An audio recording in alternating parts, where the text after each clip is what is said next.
hal ini karena terjadi jarak tempat mereka tempuh ke sekolah agak jauh, sehingga kadang-kala siswa yang begitu terlambat datang ke sekolah. Dalam hal ini saya sebagai pimpinan menyampaikan atau melakukan sebuah kebijakan bahwa pertama, sesuai dengan etika, bahwa kehadiran di sekolah harus disesuaikan dengan jadwal yang sudah ditentukan oleh pemerintah. Namun dalam hal ini saya dilema dalam artiannya bahwa jarak tempuh daripada guru dengan siswa jauh, sehingga dalam hal ini saya sebagai pimpinan pertama memberikan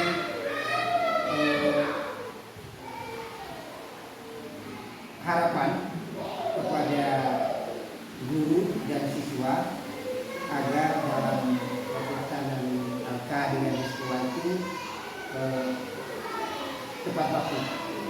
Bapak, selama ini bagaimana Bapak menjalankan pengambilan keputusan di sekolah Bapak, terutama untuk kasus-kasus dilema etika tersebut tadi?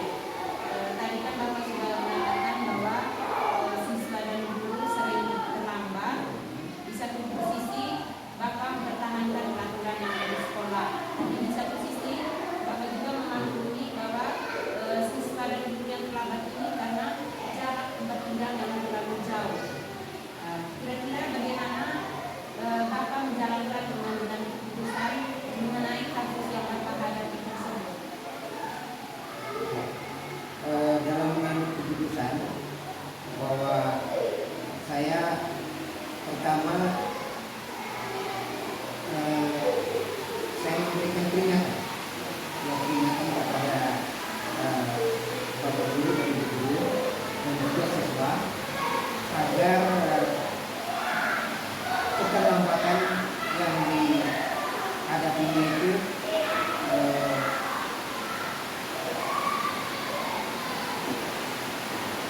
ada perubahan dalam artiannya tidak terulang lagi. Langkah-langkah atau prosedur seperti apa yang biasa Bapak lakukan? Siswa yang terlambat, apa langkah-langkah yang Bapak ambil? Langkah yang pertama yang saya ambil adalah karena guru adalah terlambat masuk dalam kelas. Yang langkah yang saya ambil adalah guru tersebut dia melakukan kegiatan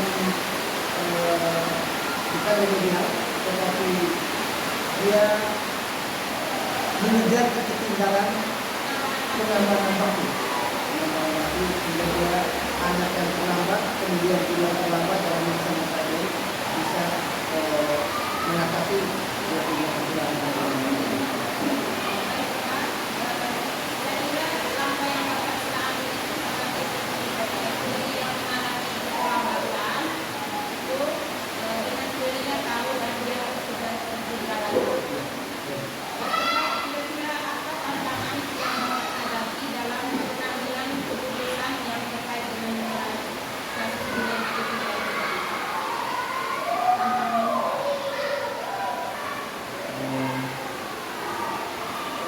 Tantangannya pertama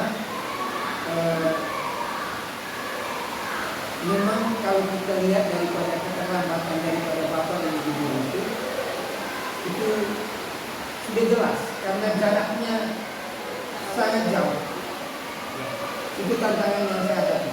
Sehingga dalam hal ini dengan adanya tips saya untuk mengurangi atau keterlambatan daripada bahan yang diajari, maka saya mengambil langkah tadi supaya waktunya diperpanjang.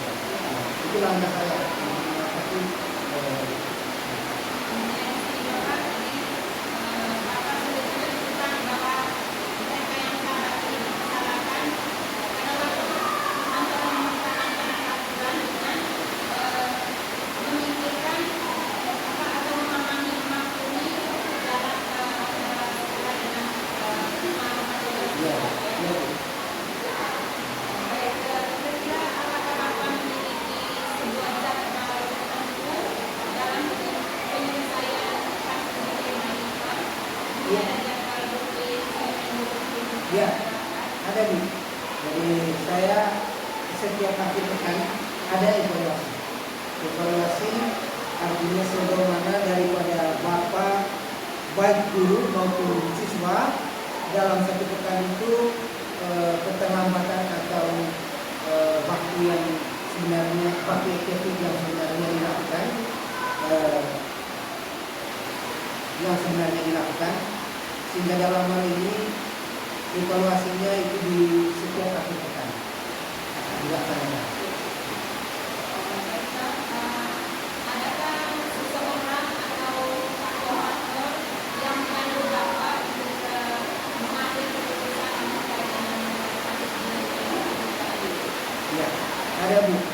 Jadi tidak terlepas daripada rekan-rekan teman saya yang sejawat, yaitu dalam rangka dalam mengambil keputusan ini, yaitu saya berkoordinasi atau mengadakan rapat supaya kekurangan atau hal-hal yang menjadi hambatan dalam pelaksanaan KBM itu perlu kita mengambil sikap sehingga tidak dinilai bahwa dalam sepekan ini atau dalam pelaksanaan KBM itu ada permasalahan yang tidak tuntas. Dari semua hal yang sudah disampaikan tadi, kira-kira pembelajaran apa yang Bapak dapat dari pengalaman Bapak sebagai pimpinan dalam mengambil keputusan terkait dengan kasus dilema ini? Baik, pengalaman yang saya alami, yang pertama bahwa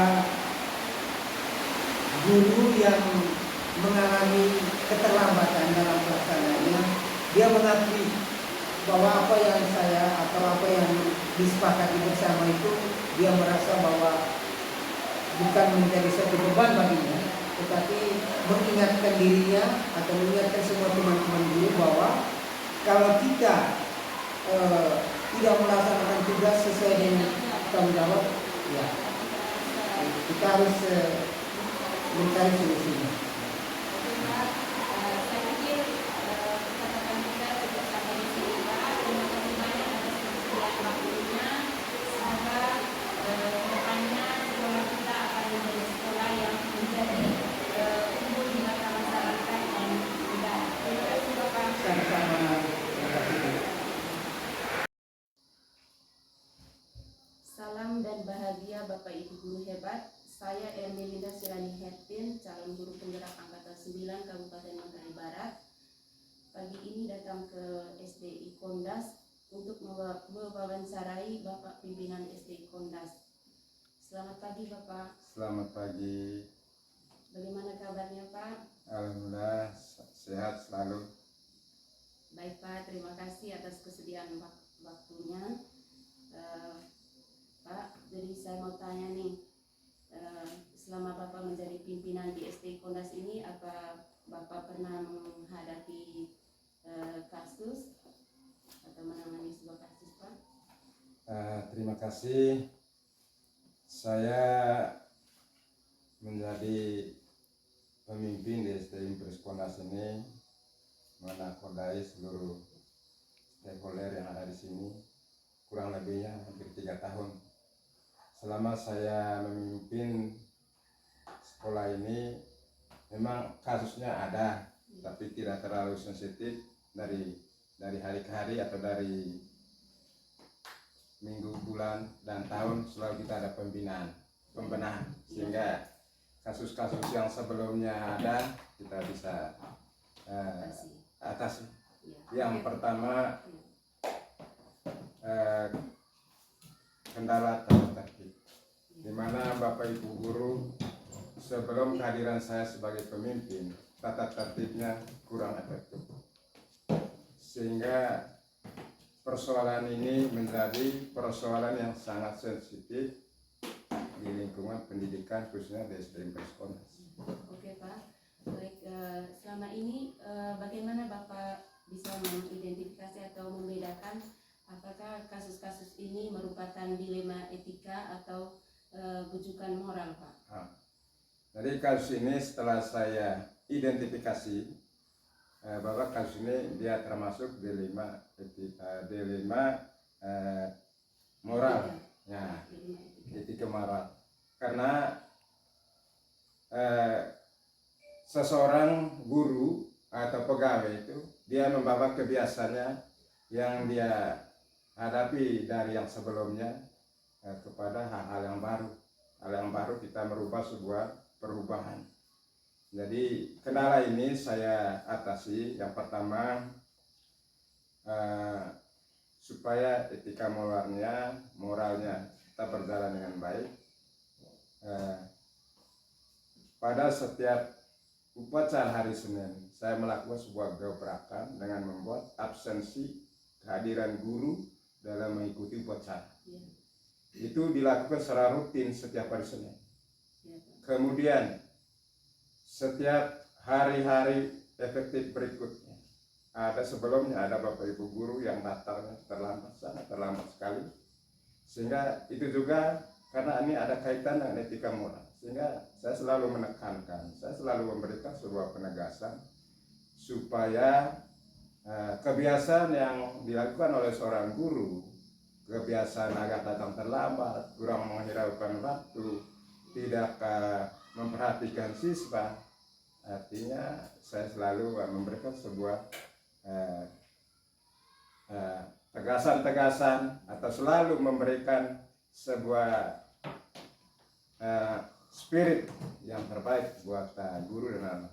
Sehingga dalam hal ini kita bangun dari keterpurukan pada saat itu sebelumnya COVID, sehingga kita memperbaiki hal-hal yang kurang beres, sehingga di mana siswa mengalami kerugian karena kurangnya perhatian disiplin dari Bapak dan Ibu guru.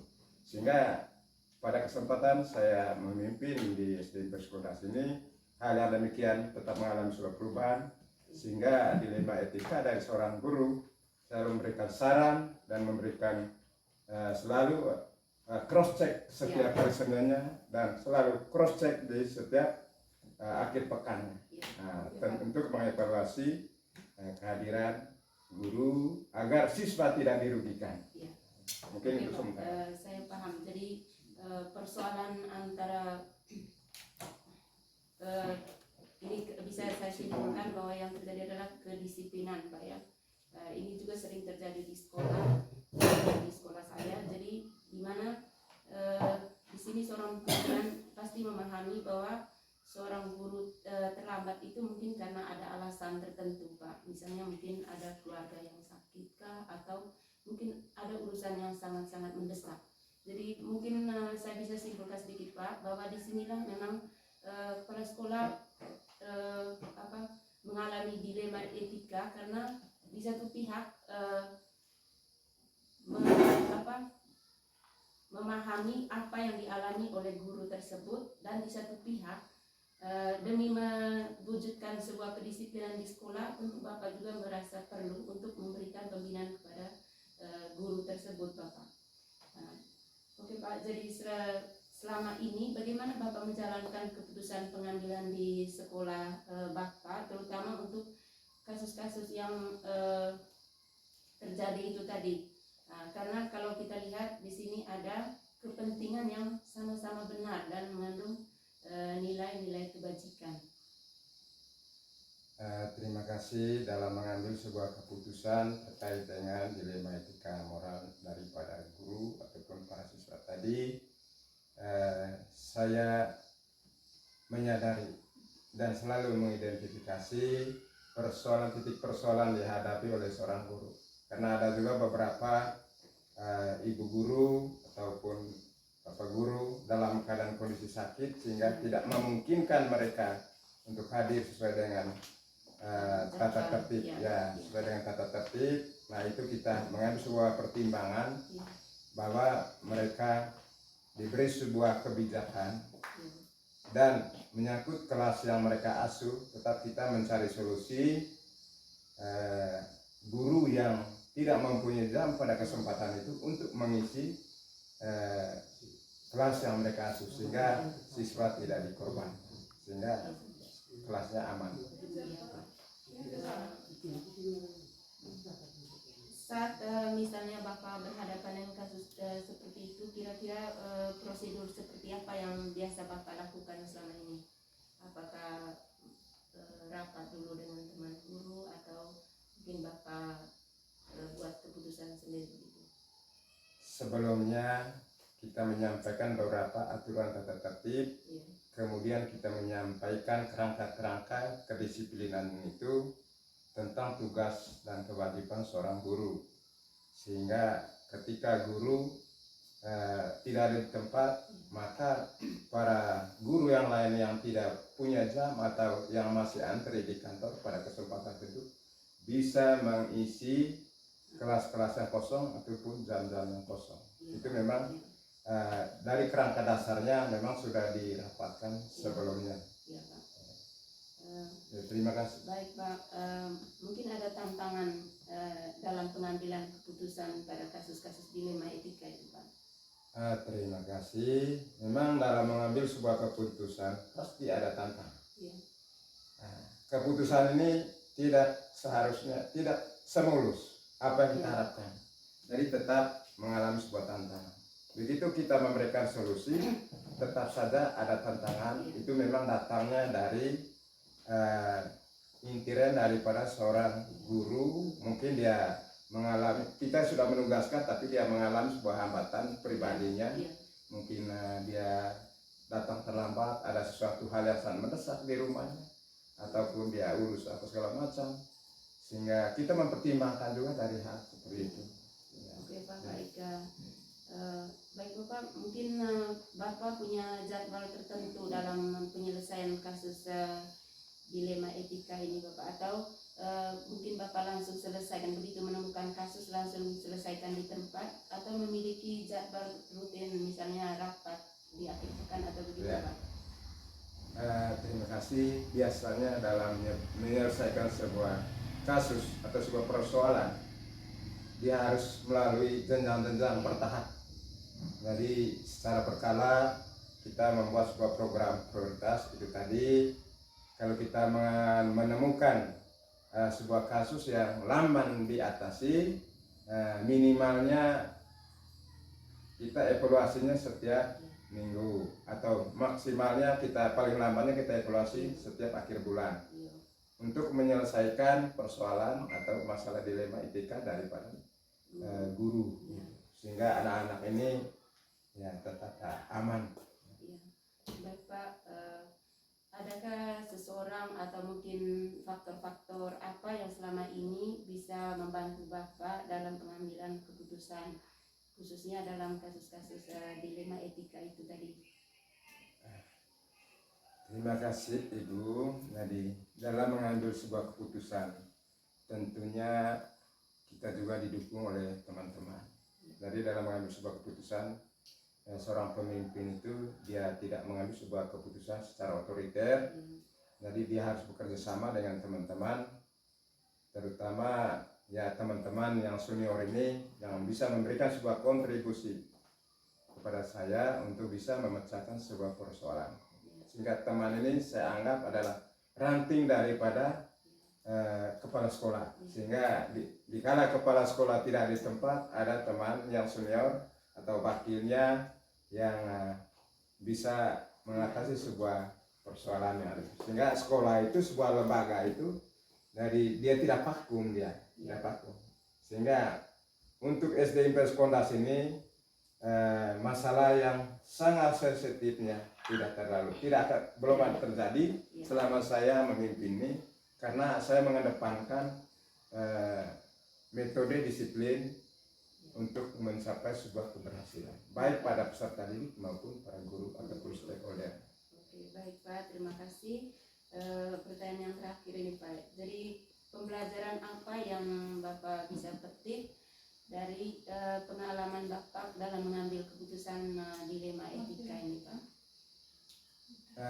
Dalam mengambil sebuah keputusan terutama atau kaitannya dengan dilema etika yang dihadapi oleh guru maupun siswa ini, pertama memperkaya saya, pengetahuan atau pengalaman saya selalu mengidentifikasi dulu titik persoalan apa yang dihadapi, yang dijumpa oleh bapak dan ibu guru sehingga mengakibatkan pada dirinya ada keterlambatan dalam menjalankan tugasnya dan lain-lain, sehingga dalam menentukan sebuah kebijakan, dalam menentukan sebuah keputusan, terlebih dahulu seorang kepala sekolah, saya selalu mengidentifikasi dasar-dasar daripada penyebab ketidakhadirannya atau keterlambatannya dan lain sebagainya, sehingga keputusan ini benar-benar diakui dan dijalankan dengan penuh rasa kasih sayang.